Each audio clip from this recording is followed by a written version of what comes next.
Hello. तो नमस्कार, जय हिंद दोस्तों। आप देख रहे हैं पाठशाला टीचिंग एग्जाम। आज की क्लास में दोस्तों हम पढ़ेंगे सर्वनाम किसे कहते हैं और इसके कितने भेद होते हैं दोस्तों। ट्रिक के माध्यम से हम समझेंगे दोस्तों, जिसे अभी तक सर्वनाम में कुछ भी नहीं आता है दोस्तों। ये मैं वादा करता हूँ आप लोगों से, अगर आपने क्लास को अंत तक देख लिया तो आपका कोई भी क्वेश्चन एग्जाम में गलत नहीं होगा दोस्तों। तो चलिए चलते हैं दोस्तों, बिना देरी के क्लास को स्टार्ट करते हैं। तो सर्वनाम, जैसा कि नाम से ही पता चल रहा है, सर्वनाम दोस्तों। सर्व का अर्थ क्या होता है दोस्तों? सर्व का अर्थ होता है दोस्तों सभी का नाम। क्या होता है दोस्तों? सभी का नाम। और नाम का अर्थ होता है दोस्तों नाम, संज्ञा के बदले जो नाम का प्रयोग किया जाता है उसे हम सर्वनाम कहते हैं। क्या कहते हैं दोस्तों? सर्वनाम। देखते हैं दोस्तों परिभाषा में क्या दिया गया है हमें। जो शब्द संज्ञा के स्थान पर प्रयोग में लाए जाते हैं उन्हें सर्वनाम कहते हैं। यह विकार्य शब्द है दोस्तों। कौन सा शब्द है? विकार्य शब्द। एग्जाम्पल से समझते हैं दोस्तों। जैसे यहाँ पे मोहन बाजार गया, तो मोहन क्या हो गई? यहाँ पे हमारी संज्ञा हो गई दोस्तों। ठीक है दोस्तों, मोहन बाजार गया और उसने आम खरीदा। क्या खरीदा दोस्तों? आम खरीदा। तो यहाँ पर उसने क्या हो गई हमारा? उसने जो मोहन के स्थान पर प्रयोग हुआ है शब्द उसने, ये हमारा क्या हो गया? सर्वनाम। क्या हो गया? सर्वनाम। अब समझ गए होंगे दोस्तों। इस बार आगे देख लेते हैं। मैं आज पढ़ाने जाऊँगा। क्या दोस्तों? मैं आज पढ़ाने जाऊँगा। तो यहाँ पर मैं शब्द क्या हो गया हमारा? सर्वनाम। आशा करता हूँ समझ में आ रहा होगा आप लोगों को। इसके बाद आगे देखते हैं सर्वनाम के भेद। सर्वनाम के दोस्तों कितने भेद होते हैं? सर्वनाम के मुख्यतः 6 भेद होते हैं। कितने होते हैं? 6। कौन कौन से? पहला है हमारा पुरुषवाचक सर्वनाम, और दूसरा है हमारा निजवाचक सर्वनाम, और तीसरा है दोस्तों निश्चयवाचक सर्वनाम, और अनिश्चयवाचक सर्वनाम, प्रश्नवाचक सर्वनाम, और संबंधवाचक सर्वनाम। तो ये थे दोस्तों सर्वनाम के भेद। इसके बाद आगे देखते हैं हिंदी में सर्वनाम होते कितने हैं। ठीक है दोस्तों, हिंदी में सर्वनामों की संख्या जो है दोस्तों 11 होती है। कौन कौन से होते हैं? पहला है मैं, यह, कौन, कौन, कोई, जो, तुम, आप, वह, क्या, कुछ और सो। तो ये 11 सर्वनाम होते हैं दोस्तों। अगर सर्वनाम के भेदों की अगर बात की जाए दोस्तों, तो सर्वनाम के भेद जो है मुख्यतः 6 होते हैं। अगर सर्वनाम की संख्या पूछी जाए एग्जाम में दोस्तों तो हम 11 करेंगे। ठीक है दोस्तों, गलत नहीं होना चाहिए दोस्तों। इसके बाद आगे चलते हैं हम लोग सर्वनाम के भेद की जो ट्रिक है, ट्रिक। ठीक है दोस्तों, ट्रिक से हम देखते हैं। पुरुष ने निज से प्रश्न कर अनिश्चित संबंध को निश्चित किया। तो यहाँ पे दोस्तों एक ये हमारा पहला यहाँ हो गया, और दूसरा यहाँ पे हो गया, और तीसरा ये यहाँ हो गया, चौथा हमारा यहाँ हो गया, और पांचवा सर्वनाम ये हो गया, और छठवां ये हो गया। तो ये दोस्तों हमारे 6 सर्वनाम को पहचानने की ट्रिक है। पुरुष ने निज से प्रश्न कर अनिश्चित संबंधों को निश्चित किया है। ठीक है, सिंपल सी बात दोस्तों, समझ गए होंगे आप लोग। इसके बाद आगे देखते हैं पुरुषवाचक सर्वनाम। तो पुरुषवाचक सर्वनाम किसे कहते हैं? देखते हैं परिभाषा से। वह सर्वनाम जो किसी स्त्री या पुरुष के नाम के बदले में आता है उसे पुरुषवाचक सर्वनाम कहते हैं। क्या कहते हैं? पुरुषवाचक सर्वनाम। पुरुषवाचक सर्वनाम 3 प्रकार के होते हैं। कौन कौन से? देखते हैं दोस्तों। सबसे पहला है हमारा उत्तम पुरुष, मध्यम पुरुष और अन्य पुरुष। तो कौन कौन से 3 होते हैं? उत्तम पुरुष, मध्यम पुरुष और अन्य पुरुष। तो उत्तम पुरुष देखते हैं दोस्तों किसे कहते हैं? जिन सर्वनाम शब्दों का प्रयोग बोलने वाले, वक्ता या लिखने वाले के स्थान पर किया जाता है उन्हें उत्तम पुरुष कहते हैं। जैसे मैं स्वयं जैसे बोल रहा हूँ तो मैं क्या हूँ दोस्तों? उत्तम पुरुष।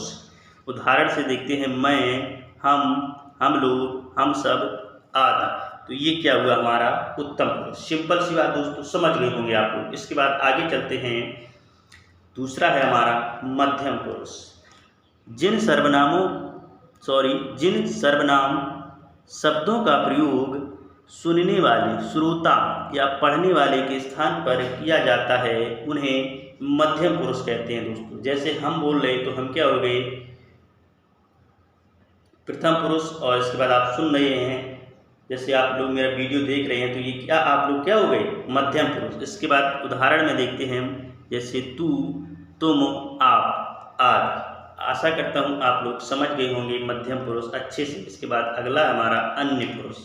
अन्य पुरुष किसे कहते हैं दोस्तों, जिन सर्वनाम शब्दों का प्रयोग पुरुष अर्थात जिसके बारे में बात की जाती है उसके स्थान पर किया जाता है उन्हें अन्य पुरुष सर्वनाम कहते हैं। क्या कहते हैं, अन्य पुरुष सर्वनाम कहते हैं। सॉरी, यहाँ पे थोड़ा टाइपिंग मिस्टेक हो गई दोस्तों।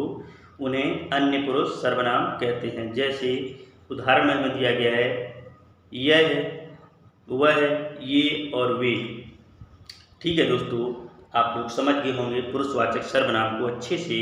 इसके बाद आगे हम देखते हैं, अगला है हमारा निजवाचक सर्वनाम। जहाँ पर स्वयं की बात की जाए या निजता जहाँ प्रकट होती है दोस्तों, तो वहाँ क्या होता है हमारा निजवाचक सर्वनाम। परिभाषा दी गई है, जिन सर्वनाम शब्दों का प्रयोग वक्ता खुद के लिए करता है, यहाँ भी थोड़ी टाइपिंग मिस्टेक हो गई, उन्हें निजवाचक सर्वनाम कहते हैं। उन्हें क्या कहते हैं दोस्तों, निजवाचक सर्वनाम कहते हैं। उदाहरण में दिया गया है, मनोज स्वयं कूदा था। तो यहाँ मनोज स्वयं कूदा, तो यहाँ दोस्तों क्या स्वयं के लिए बोल रहा है, निज के लिए बोल रहा है दोस्तों। और इसके बाद आगे एग्जाम्पल है, मोहन स्वयं ही गाना गा रहा है। तो समझ गए होंगे सिंपल सी बात दोस्तों, निजवाचक सर्वनाम। इसके बाद अगला है हमारा निश्चयवाचक सर्वनाम। तो निश्चयवाचक सर्वनाम किसे कहते हैं दोस्तों, संज्ञा की वह निश्चित स्थिति का बोध कराने वाला सर्वनाम निश्चयवाचक सर्वनाम कहलाता है। संज्ञा की निश्चित स्थिति का बोध कराने वाला जो सर्वनाम होता है दोस्तों, निश्चयवाचक सर्वनाम कहलाता है। जैसे वह घोड़ा है, तो दोस्तों घोड़ा एक निश्चित है। वह कलम है, वह मोहन का घर है। तो ये सभी चीज़ें क्या है दोस्तों, निश्चितता का बोध कराती हैं। तो यहाँ पर क्या है दोस्तों, निश्चयवाचक सर्वनाम। इसके बाद अगला हम देखते हैं अनिश्चयवाचक सर्वनाम। तो अनिश्चयवाचक सर्वनाम किसे कहते हैं, देखते हैं दोस्तों, वह सर्वनाम जो संज्ञा की स्थिति को अनिश्चित कर देता है उसे अनिश्चयवाचक सर्वनाम कहते हैं। सॉरी, यहाँ भी टाइपिंग मिस्टेक बहुत हुआ है आज, उसके लिए क्षमा चाहते हैं। उसे अनिश्चयवाचक सर्वनाम कहते हैं। क्या कहते हैं, अनिश्चयवाचक सर्वनाम। इसके बाद आगे हम देखते हैं, उदाहरण में दरवाजे पर कोई खड़ा है। तो यहाँ पे जो कोई शब्द है ये हमारा क्या है, अनिश्चयवाचक सर्वनाम। इसके बाद कुछ भोजन भिखारियों को भी दे दिया करो। तो यहाँ पर कोई जो शब्द, कुछ शब्द जो है ये हमारा क्या है, अनिश्चयवाचक सर्वनाम। इसके बाद अगला हमें दिया गया है दोस्तों प्रश्नवाचक सर्वनाम। प्रश्न, जब कोई प्रश्नवाचक सर्वनाम का कार्य करता है तो उसे प्रश्नवाचक सर्वनाम कहते हैं। जब कोई प्रश्नवाचक शब्द सर्वनाम का कार्य करता है तो उसे हम क्या कहते हैं दोस्तों, प्रश्नवाचक सर्वनाम। जैसे एग्जाम्पल में हम देखते हैं, आप कौन हैं। तो यहाँ पर जो कौन शब्द है क्या है, हमारा प्रश्नवाचक शब्द है दोस्तों। ठीक है, इसके बाद क्या वे समुद्री लुटेरे हैं। तो यहाँ पर जो है दोस्तों क्या शब्द है हमारा, क्या है, प्रश्नवाचक शब्द। तो यहाँ पे क्या है दोस्तों, हमारा प्रश्नवाचक सर्वनाम। आशा करता हूँ समझ गए होंगे दोस्तों, सिंपल सी बात है। इसके बाद अगला है हमारा संबंधवाचक सर्वनाम। संबंधवाचक सर्वनाम, तो परिभाषा है दोस्तों, वह सर्वनाम जो दो संज्ञा पदों, दो सर्वनाम, एक सर्वनाम, एक संज्ञा अथवा किन्हीं दो पदों को आपस में जोड़ता है, संबंधवाचक सर्वनाम कहलाते हैं। क्या कहलाते हैं, संबंधवाचक। जैसे एग्जाम्पल में देखते हैं दोस्तों, जैसा करोगे वैसा भरोगे। तो यहाँ क्या दिखा रहा है दोस्तों, संबंध दिखा रहा है, जैसा करोगे वैसा भरोगे दोस्तों। इसके बाद जिसको बुलाया था वही आया, तो यहाँ भी क्या हमें दिखा रहा है, संबंध। तो आशा करता हूँ आप लोग समझ गए होंगे। इसके बाद तो थैंक यू, धन्यवाद दोस्तों। अगर वीडियो अच्छी लगी है तो प्लीज़ वीडियो को लाइक कर